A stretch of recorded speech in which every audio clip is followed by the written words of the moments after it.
Hello tout le monde, j'espère que vous allez bien. Aujourd'hui on se retrouve pour une toute nouvelle vidéo et un tout nouveau concept ici sur la chaîne concernant les notions de base en sémiologie.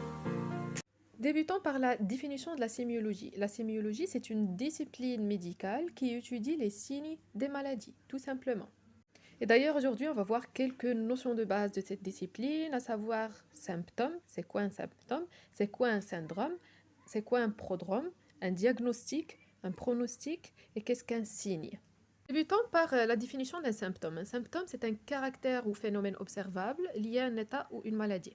Autrement dit, c'est tout ce qu'une maladie provoque comme phénomène. Prenons l'exemple de la fièvre. Donc la fièvre, c'est un phénomène apparent d'une pathologie, d'une infection peut-être ou d'une inflammation.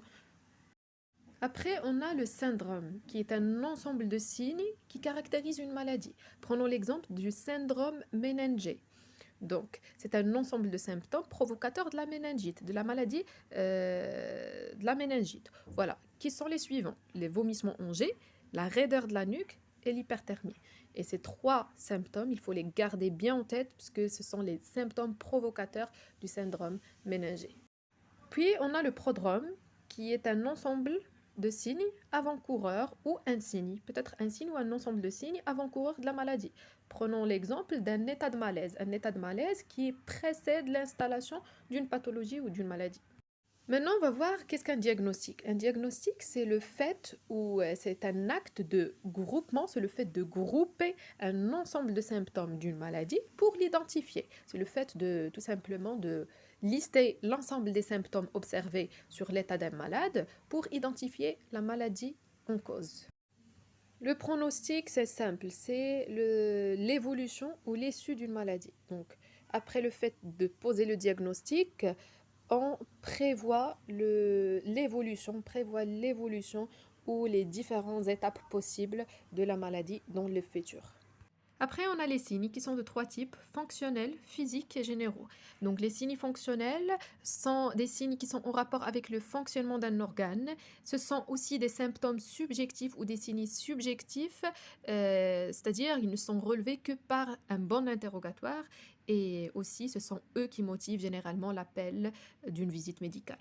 Après, on a les signes physiques qui sont des signes que le médecin recueillit ou perçoit lorsqu'il examine le malade à travers l'inspection, la palpation, la percussion ou l'auscultation. Pour l'inspection, c'est le fait de juste regarder ou noter les attitudes ou les signes pathologiques, par exemple la couleur de la peau, l'éruption, etc. Après, on a la palpation qui se fait avec les doigts ou la main. Exemple, dans la douleur d'appendicite et lors d'une recherche d'adénopathie. Puis, on a la percussion qui consiste à provoquer certains sons en frappant des parties sous-jacentes. Par exemple, voilà, la recherche d'une matité de thorax au cours d'une pleurésie. Et finalement, on a l'auscultation qui consiste à écouter des bruits qui se passent à l'intérieur de l'organisme, soit en appliquant l'oreille, soit à l'aide d'un stéthoscope. Par exemple, l'auscultation des bruits du cœur. Et troisièmement, on a les signes généraux qui sont des signes en rapport avec l'état général du malade, comme le pouls, la tension artérielle, etc. Et voilà, on est arrivé à la fin de cette vidéo présentative des différentes bases de la sémiologie. Si vous avez aimé la vidéo, n'hésitez pas de s'abonner, de faire un pouce bleu et de m'écrire un petit commentaire sympa. Pourquoi pas, je serai très reconnaissante. Et voilà, sur ce, je vous dis